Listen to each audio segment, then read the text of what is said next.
इस वीडियो में आप सबको पढ़ाने वाला हूं संविधान का परिचय। इस वीडियो से मैं संविधान की एक सीरीज स्टार्ट कर रहा हूं और उसका ये पहला वीडियो है और इसमें संविधान का जो परिचय है केवल उसकी मैं बात करूंगा। देखिए, ये वीडियो कोई राजनीतिक वीडियो नहीं है। ये वीडियो केवल प्रतियोगी परीक्षाओं की दृष्टि से बनाया गया है और इसमें जितनी भी मैं बातें करूंगा वो सारी की सारी प्रतियोगी परीक्षाओं से संबंधित होंगी।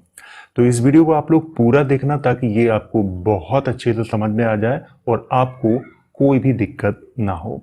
तो चलिए वीडियो की शुरुआत करते हैं और पढ़ते हैं संविधान का परिचय। सबसे पहले बात करते हैं कि आखिर संविधान होता क्या है।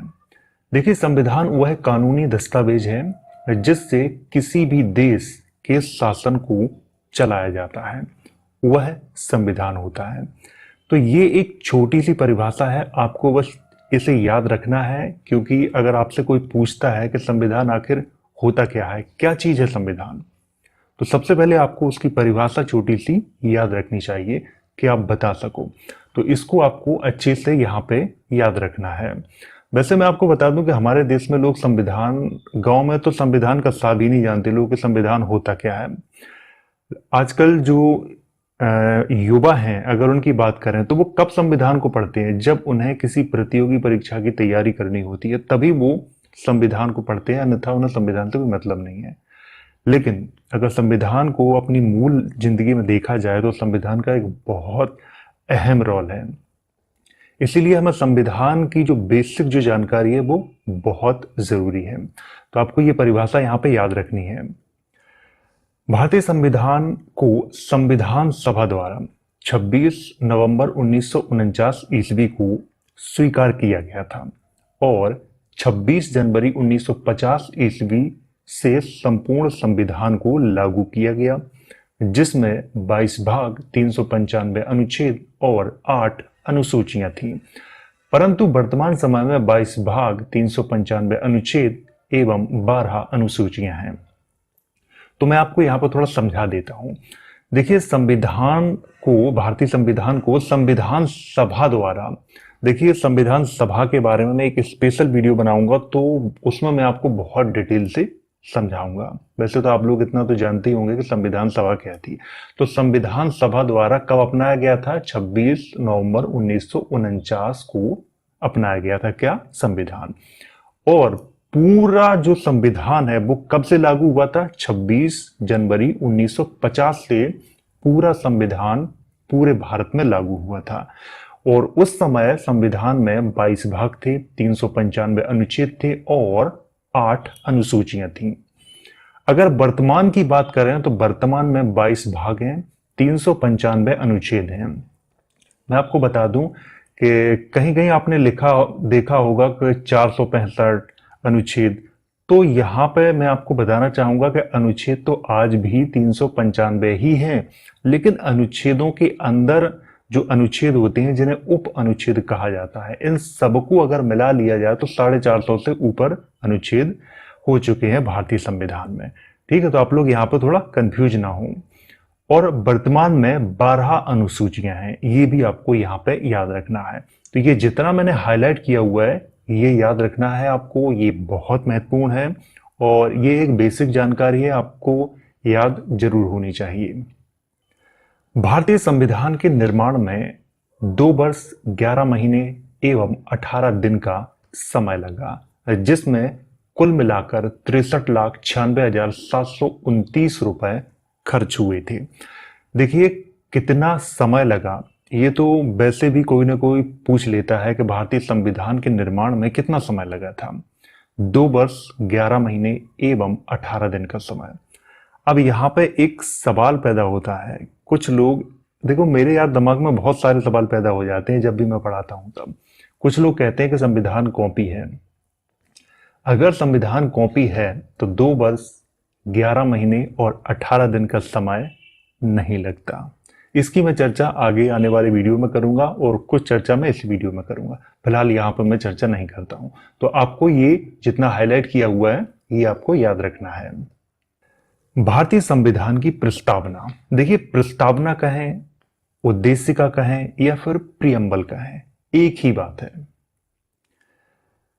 हम भारत के लोग भारत को एक संपूर्ण प्रभुत्व संपन्न, समाजवादी, पंथ निरपेक्ष, लोकतंत्रात्मक गणराज्य बनाने के लिए तथा उसके समस्त नागरिकों को सामाजिक, आर्थिक और राजनीतिक न्याय, विचार, अभिव्यक्ति, विश्वास, धर्म और उपासना की स्वतंत्रता, प्रतिष्ठा और अवसर की समता प्राप्त कराने के लिए तथा उन सब में व्यक्ति की गरिमा और राष्ट्र की एकता और अखंडता सुनिश्चित करने वाली बंधुता बढ़ाने के लिए दृढ़ संकल्प होकर अपनी इस संविधान सभा में आज तारीख 26 नवंबर 1949 ईस्वी को एतद द्वारा इस संविधान को अंगीकृत, अधिनियमित और आत्मा अर्पित करते हैं।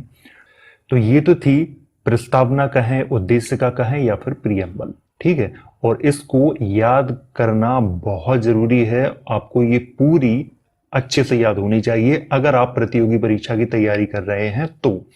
क्योंकि देखो, संविधान अगर आप ना भी पढ़ पाओ तो सिर्फ ये प्रस्तावना, उद्देश्य का जो भी कहें या प्रियम्बल, इसको अगर आपने पढ़ लिया तो पूरे जो संविधान का सार है उसे आप समझ सकते हो आसानी से। तो इसीलिए इसको पढ़ना बहुत जरूरी है और इसको याद करना तो बहुत जरूरी है।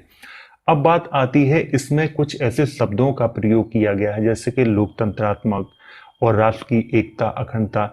इनके बारे में मैं एक सेपरेट वीडियो बनाऊंगा, उसमें आपको डिटेल से समझाऊंगा। इसमें तो मैं केवल संविधान के परिचय की बात कर रहा हूं। संविधान की प्रस्तावना को संविधान की कुंजी कहा गया है। देखिए, ये प्रश्न बहुत बार एग्जाम में पूछा गया है। संविधान की कुंजी किसे कहा गया है? संविधान की प्रस्तावना को कहा गया है। तो ये आपको यहां पे ध्यान रखना है। अब बात करते हैं भारतीय संविधान के स्रोतों पर। देखिए, स्रोतों की अगर बात करें तो यहाँ पे एक प्रश्न खड़ा होता है कि अगर स्रोतों की अगर आप बात कर रहे हो तो इसका मतलब है कि हमारा संविधान है वो कॉपी किया गया है। लेकिन बस मैं आप सबको इतना बताना चाहूंगा कि हमारा संविधान कोई कॉपी नहीं है। बस बाहर के देशों में जो अच्छा था उसको लिया है, जो अच्छा नहीं था उसको नहीं लिया है, बस इतना ही है, इसके अलावा कुछ भी नहीं है। तो देख लेते हैं कि भारत के संविधान में जो जो लिया गया है बाहर के देशों से, वो क्या क्या लिया गया है वो देख लेते हैं। तो सबसे पहले बात करते हैं ब्रिटेन की, कि ब्रिटेन से क्या क्या लिया गया है। ए, विधि का शासन। यहां पर कहा गया है विधि का शासन का मतलब होता है कि यहां केवल कानून का ही शासन है, यहां किसी अन्य का शासन नहीं है, जैसे कोई तानाशाह वगैरह का शासन नहीं है यहां पे। ये सीधा कहने का मतलब है। बी, एकल नागरिकता। देखो, यहां पर एकल नागरिकता का मतलब क्या होता है वो मैं आपको थोड़ा समझा देता हूं। एकल नागरिकता का मतलब होता है कि अगर किसी भी व्यक्ति के पास, जैसे मान लो मैं हूं, मैंने भारत की नागरिकता है मेरे पास और मैं किसी अन्य देश के ले लूं, मान लो नेपाल की नागरिकता ले लूं, तो मुझे भारत की नागरिकता छोड़नी होगी, ठीक है। दोनों नागरिकता एक साथ नहीं रख सकती, तो इसीलिए यहां पे कहा गया है एकल नागरिकता, मतलब एक ही नागरिकता। सी, द्विसदनीय व्यवस्था। द्विसदनीय व्यवस्था का मतलब होता है कि हमारे जो संसद है उसमें दो सदन है, राज्यसभा और लोकसभा। तो ये जो द्विसदनीय व्यवस्था है ये कहां से ली गई है? ब्रिटेन से। डी, विधि निर्माण प्रक्रिया। इसका मतलब है कि जो कानून बनता है उसका जो निर्माण होता है, उसकी जो प्रक्रिया है वो क्या होनी चाहिए, ये जो सिस्टम है ये भी ब्रिटेन से ही लिया गया है। लेकिन याद रखना, पूरा नहीं लिया गया है कि एकदम समझ लो कि पूरा उठाया और सीधा कॉपी कर दिया ना, बिल्कुल नहीं ऐसा। यही तो हमें समझना है। ई, सर्वाधिक मतों के आधार पर चुनाव जीत का निर्णय। यहां पर कहने का मतलब है कि जब भी वोटिंग होती है, जिससे ज्यादा वोट मिलते हैं वो जीतता है। तो ये जो सिस्टम है, ज्यादा वोट जिससे मिले वो जीता, तो ये जो सिस्टम है ये भी ब्रिटेन से लिया गया है। आपको ये यहां पे याद रखना है। तो जो इतनी सारी चीजें हैं ये ब्रिटेन से ली। वैसे तो और भी कुछ चीजें महत्वपूर्ण थी, लेकिन मैंने यहाँ पे लिखा नहीं है। जो महत्वपूर्ण थी उनकी मैंने यहां पे चर्चा की हुई है। अब बात करते हैं अमेरिका की। अमेरिका के संविधान से क्या क्या लिया गया है। हम भारत के लोग, केवल इतने जो शब्द हैं प्रस्तावना के, हम भारत के लोग, जैसे कि अभी मैंने प्रस्तावना आपको पढ़ के सुनाई थी। हम भारत के लोग केवल जो इतना जो शब्द है, मतलब भारत तो वहां पर नहीं कहा जाएगा, हम भारत को यहां पे हटा दिया जाए, बस इतने ही शब्द अमेरिका से लिए गए हैं, अमेरिका के संविधान से लिए गए हैं। कुछ लोगों को लगता है कि पूरी प्रस्तावना ही अमेरिका के संविधान से कॉपी करके यहाँ पे पेस्ट कर दी गई है, ऐसा उन्हें लगता है। क्योंकि जब बड़े बड़े वाद विवाद होते हैं ना संविधान पर, तब ऐसी बातें आती हैं सामने। तब मुझे लगता है कि हमारे जो देश में जो युवा वर्ग है उनके अंदर बड़ी भ्रांतियां फैली हुई हैं संविधान को लेकर। मूल अधिकार, ये थोड़ा अच्छा मुद्दा है, इस पर थोड़ी सी चर्चा कर लेते हैं। मूल अधिकार कहां से लिए गए हैं? अमेरिका के संविधान से, लेकिन पूरे के पूरे नहीं लिए गए हैं। केवल वहां पर देखा गया है कि जो वहां के नागरिक हैं उन्हें क्या क्या अधिकार प्रदान किए गए हैं, बस ये देखा गया है। मूल अधिकारों की बात करें तो देखो, मूल अधिकार ये बहुत महत्वपूर्ण होते हैं, तो इनके बारे में थोड़ी मैं आपसे यहां पे चर्चा करना चाहूंगा।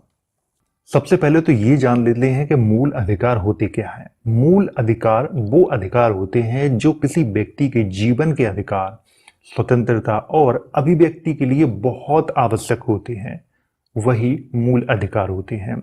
और इनको न्यायिक संरक्षण भी प्राप्त होता है मूल अधिकार को, ये आपको यहाँ पर ध्यान रखना है। संविधान के भाग 3 में आपको ये याद रखना है कि संविधान के भाग 3 में अनुच्छेद 12 से 36 तक मूल अधिकारों की चर्चा की गई है। वैसे ये प्रश्न बहुत इंपॉर्टेंट हैं, आपको याद रखनी चाहिए। हालांकि मूल अधिकारों पर मैं एक स्पेशल वीडियो बनाऊंगा, उसमें बहुत डिटेल से एक एक चीज आपको समझाऊंगा, लेकिन यहां पर एक मैं बेसिक चर्चा कर रहा हूं।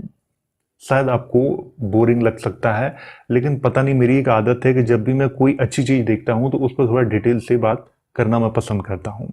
तो संविधान के भाग 3 में 12 से 36 तक अनुच्छेद जो हैं, तो उनमें क्या मूल अधिकारों की चर्चा की गई है। और संविधान के भाग 3 को ही अधिकार पत्र या फिर भारत का मैग्ना कार्टा कहा जाता है। ये भी आपको यहाँ पे ध्यान रखना है, क्योंकि ये बहुत बार प्रश्न पूछे गए हैं एग्जाम में। और प्रारंभ की अगर बात करें तो प्रारंभ में जो मूल अधिकार थे वो 7 थे, लेकिन 1978 में क्या हुआ कि 44वां संविधान संशोधन हुआ। उसमें एक अधिकार था जिसका नाम था संपत्ति का अधिकार, उसको मूल अधिकारों की श्रेणी से हटा के कानूनी अधिकार बना दिया गया था। ये प्रश्न ये समझ लो कि न जाने कितनी प्रतियोगी परीक्षाओं में पूछा गया है, ये भी आपको याद रखना है, ये भी बहुत महत्वपूर्ण है। तो अब अगर बात करें तो अब कितने हैं मूल अधिकार, तो अब 6 हैं। कौन कौन से हैं? देखो, समानता का अधिकार, समानता का अधिकार अनुच्छेद 14 से 18 तक, स्वतंत्रता का अधिकार अनुच्छेद 19 से 22 तक, शोषण के विरुद्ध अधिकार अनुच्छेद 23 से 24 तक, फिर है धार्मिक स्वतंत्रता का अधिकार अनुच्छेद 25 से 28 तक, फिर है संस्कृति एवं शिक्षा संबंधी अधिकार 29 से 30 तक, फिर अंतिम है संवैधानिक उपचारों का अधिकार जो कि अनुच्छेद 32 में है। तो ये यहाँ पे आपको याद रखना है, ये बहुत महत्वपूर्ण है। आपने अगर नहीं सुन पाया है तो एक बार और रिपीट करके इस वीडियो को देख सकते हो। सी, स्वतंत्र न्यायपालिका। देखिए, स्वतंत्र न्यायपालिका, इससे क्या मतलब है? जैसे हमारा सुप्रीम कोर्ट है, हाई कोर्ट है, तो ये स्वतंत्र हैं। जैसे कि हाई कोर्ट है, हाई कोर्ट किसी राज्य सरकार के दबाव में नहीं रहता है, या फिर सुप्रीम कोर्ट है, सुप्रीम कोर्ट किसी केंद्र सरकार के दबाव में नहीं है, ये स्वतंत्र हैं। तो ये जो सिस्टम है, जो स्वतंत्रता का जो सिस्टम है, ये भी अमेरिका के संविधान से ही लिया गया है। डी, सर्वोच्च न्यायालय के न्यायाधीशों को हटाने की प्रक्रिया। सर्वोच्च न्यायालय में जो न्यायाधीश होते हैं उनको जो हटाने की जो प्रक्रिया है, ये भी अमेरिका के संविधान से ली गई है। ई, संविधान की सर्वोच्चता। इसका मतलब होता है कि भारत में अगर कोई चीज सर्वोच्च है तो वो है संविधान। ना राष्ट्रपति है, ना प्रधानमंत्री है, कोई नहीं है। संविधान के अलावा कोई भी सर्वोच्च नहीं है। तो ये जो संविधान की सर्वोच्चता है, ये भी अमेरिका के संविधान से ली गई है। राष्ट्रपति पर महाभियोग, जैसे राष्ट्रपति पर महाभियोग चलता है संसद के द्वारा, तो ये जो सिस्टम है ये भी अमेरिका के संविधान से ही लिया गया है। तो ये जो अच्छी अच्छी चीजें हैं वो अमेरिका के संविधान से ली गई हैं या फिर अन्य देशों के संविधान से ली गई हैं। मान लो राष्ट्रपति पर महाभियोग सिस्टम ना होता तो क्या अच्छी बात होती? अगर इसको बाहर के देशों से लिया गया है तो क्या गलत बात है? बिल्कुल नहीं है। जैसे कि मान लो भारत में कोई बीमारी फैली हो, अमेरिका ने दवा खोज ली या किसी अन्य देश ने खोज ली, तो भारत क्या ना ले? अब उसी को अगर ये कहा जाए तुम तो चोर हो भाई, बाहर से दवा लेके आ गए तुम, तो ये जो है ना, ये थोड़ा जो मानसिकता का जो खेल है ना, इसको हमें समझना होगा। तो यही चीज तो हमारे जो युवा है ना उनमें फैली हुई है, वो समझ नहीं पाते। जो लोग ऐसा दिमाग में घुसेड़ते हैं ना ये जो बातें कि भाई संविधान कॉपी है, उनका आखिर मतलब क्या होता है? देखो ये राजनीतिक वीडियो नहीं है, आप लोग बुरा मत मानना। मेरी एक आदत है कि मैं किसी भी मुद्दे पे जब बात करता हूं तो बड़ी गहराई से कर देता हूं। तो चलिए मैं इस टॉपिक को हटाता हूं। तो यहाँ पे आपको ये जो चीजें यहाँ पे लिखी हुई इनको समझना है, अमेरिका के संविधान से ये सब ली गई हैं। दक्षिण अफ्रीका के संविधान से क्या क्या लिया गया है वो देख लेते हैं। संविधान संशोधन प्रक्रिया, जैसे कि हमारे संविधान में जब भी संशोधन होते हैं तो जो संशोधन की जो प्रक्रिया है तो ये कहां से ली गई है? दक्षिण अफ्रीका के संविधान से ली गई है। तो ये भी बहुत अच्छी बात है। मान लो अगर संविधान में संशोधन प्रक्रिया ना होती तो क्या होता? तो बहुत गड़बड़ खेल हो जाता।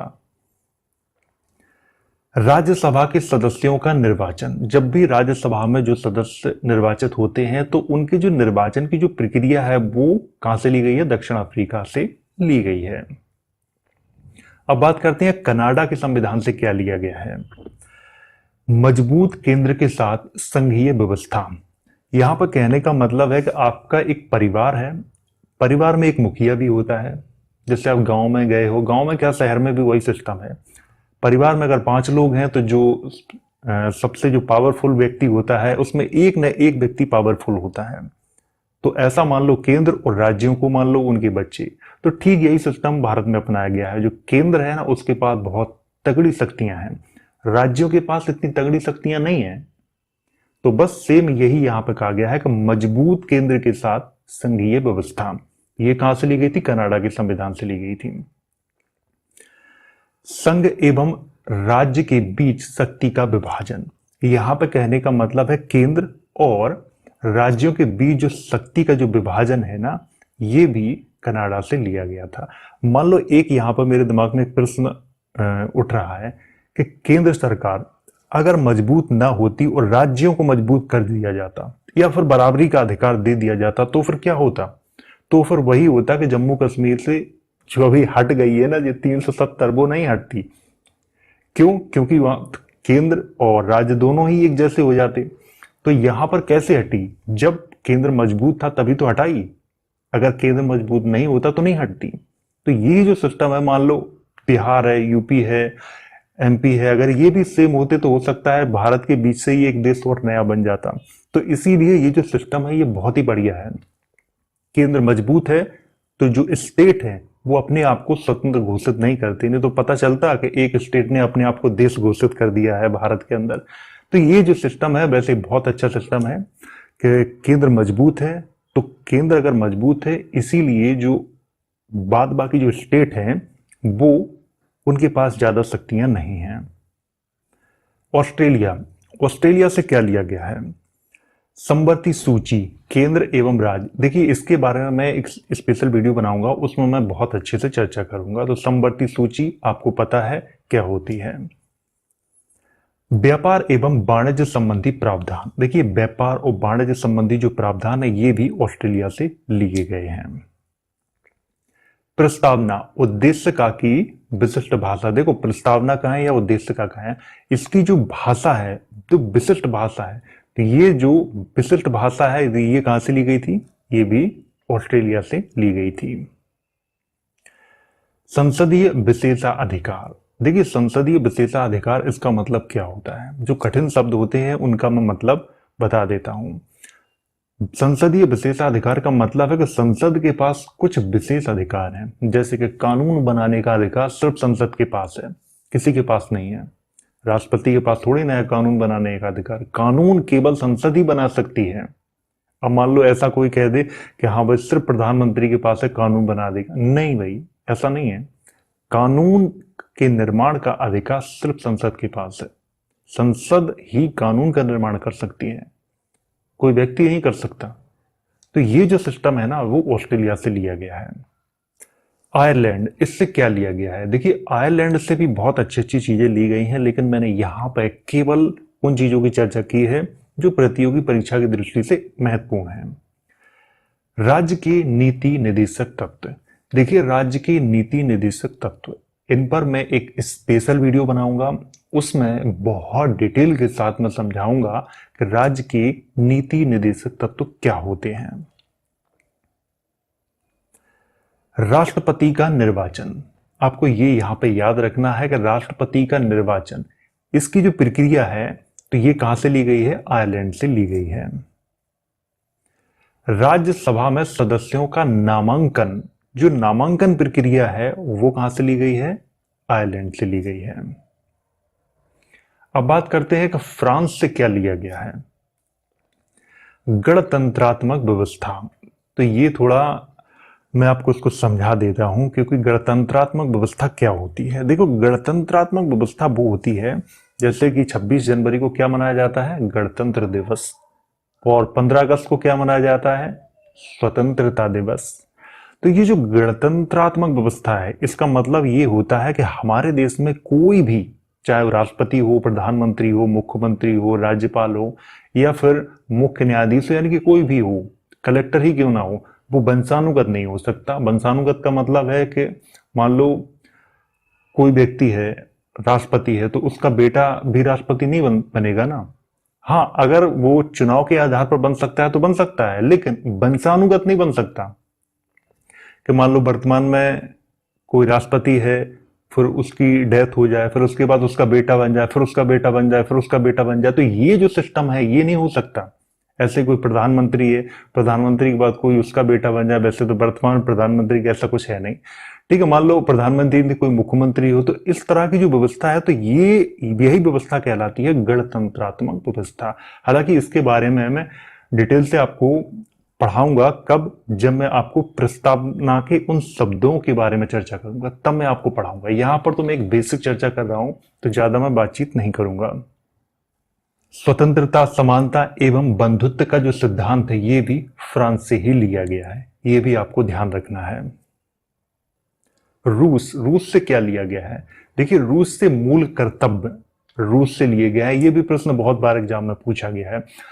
मूल कर्तव्यों की अगर बात करें तो मूल कर्तव्य यानी कि फंडामेंटल ड्यूटीज, अगर मूल कर्तव्य, वैसे मैं आपको बता देता हूं, मूल कर्तव्यों को जो संविधान है हमारा, तो उसके भाग 4 काम है, अनुच्छेद 51 का के तहत रखा गया है। आपको ये यहाँ पे ध्यान रखना है। और इसमें एक सबसे ज्यादा प्रश्न जो पूछा जाता है वो भी आपको यहाँ पे याद रखना है कि सरदार स्वर्ण सिंह समिति की सिफारिश पर 42वें संविधान संशोधन जब हुआ था 1976 में, तब मौलिक अधिकारों को शामिल किया गया था। शुरुआत में जो मौलिक अधिकार थे वो तो 10 थे, लेकिन 86 बार एक संविधान संशोधन हुआ था 2002 में, उसमें एक जोड़ा गया था जो 6 वर्ष से 14 वर्ष तक की आयु के जो बच्चे हैं उनको शिक्षा प्रदान करना, ये जोड़ दिया गया था। तो अब कुल मिला के हो गए हैं 11 मूल कर्तव्य। हालांकि मैं मूल कर्तव्यों पे भी एक वीडियो बनाऊंगा, तो उसमें आपको मैं मूल कर्तव्यों की पूरी जो डिटेल है ना, वो मैं आपको उसी में बताऊंगा। यहाँ तो केवल मैं एक बेसिक चर्चा कर रहा हूँ, क्योंकि संविधान का परिचय पढ़ा रहा हूँ। ठीक है, तो यहाँ पर एक बेसिक चर्चा है। जर्मनी के संविधान से क्या लिया गया है वो देख लेते हैं। आपातकाल के दौरान राष्ट्रपति को मौलिक अधिकार संबंधी शक्तियां, यहां पर मैं आपको बताना चाहूंगा कि जब आपातकाल की स्थिति हो तो उस समय सभी जो मौलिक अधिकार हैं या फिर मूल अधिकार हैं उनको स्थगित किया जा सकता है, लेकिन जीवन और व्यक्तिगत स्वतंत्रता के अधिकार को स्थगित नहीं किया जा सकता। ये आपको यहाँ पे याद रखना है बहुत अच्छे से। देखो, मैंने यहाँ पे इस वीडियो में उन बातों की चर्चा की है जो बातें प्रतियोगी परीक्षा की दृष्टि से बहुत ज्यादा महत्वपूर्ण है, उनकी ही मैंने यहाँ पे चर्चा की हुई है। अब बात करते हैं जापान के संविधान से क्या लिया गया है। विधि द्वारा स्थापित प्रक्रिया, यहाँ पे कहने का मतलब है कि जो कानून के द्वारा स्थापित प्रक्रिया है उसी को यहाँ पे लागू किया गया है। जैसे कि कोई कानून है वो संसद के द्वारा बनता है। तो जब भी बनता है तो उसी के अनुसार जो प्रक्रिया है वो अपनाई जाती है, उसी के अनुसार एक सिस्टम बनाया जाता है। अब ऐसा तो है नहीं कि भाई संसद ने कोई कानून बना दिया और तुम अपनी मनमर्जी से काम कर रहे हो, ऐसा नहीं हो सकता। तो यही यहाँ पे कहा गया है कि विधि द्वारा स्थापित प्रक्रिया। तो ये जो 10 देश हैं, इनके संविधान से जो जो चीजें ली गई थी, भारतीय संविधान में जो जो चीजें अच्छी अच्छी थी, तो वो मैंने आपको यहाँ पे बताई। तो इस वीडियो में आपको याद क्या रखना है? देखिए, इस वीडियो में आपको जो जो मैंने हाईलाइट किया हुआ है वो आपको याद रखना है। मूल कर्तव्य कहाँ से लिए गए हैं और मौलिक जो अधिकार है या जिन्हें मूल अधिकार कहा जाता है वो कहाँ से लिए गए हैं। इस तरह की जो चीजें हमने बताई हैं, थोड़े डिटेल में उनकी चर्चा की है, तो उनको भी आपको याद रखना है। वीडियो अगर एक बार आपको समझ में नहीं आया है तो आप इससे दोबारा तिबारा जितनी बार चाहें उतनी बार देख सकते हैं। और मैं आपको बताना चाहूंगा कि अगर इस वीडियो में कहीं कोई मिस्टेक आपको लगती है तो आप कमेंट करके मुझे बता सकते हैं, मैं उसको वेबसाइट पर सुधार कर दूंगा। वीडियो में तो सुधार नहीं हो सकता है क्योंकि एक बार वीडियो अपलोड हो गया फिर उसमें कोई सुधार नहीं कर सकते आप। हाँ, वेबसाइट पर मैं सुधार कर सकता हूं। तो आपको अगर लगता है कि इसमें कुछ ऐड होना चाहिए तो आप नीचे मुझे कमेंट करके बता सकते हैं, मैं वेबसाइट पे ऐड कर दूंगा उसे। और अगर आपको इसकी पीडीएफ वगैरह चाहिए तो लिंक है डिस्क्रिप्शन बॉक्स में, तो वहां से जाके आप अपनी पीडीएफ को डाउनलोड कर सकते हो। तो वीडियो अच्छा लगा हो तो इसे लाइक करें, शेयर करें, और अगर आपका कोई सवाल है तो कमेंट करके आप मुझसे पूछ सकते हैं।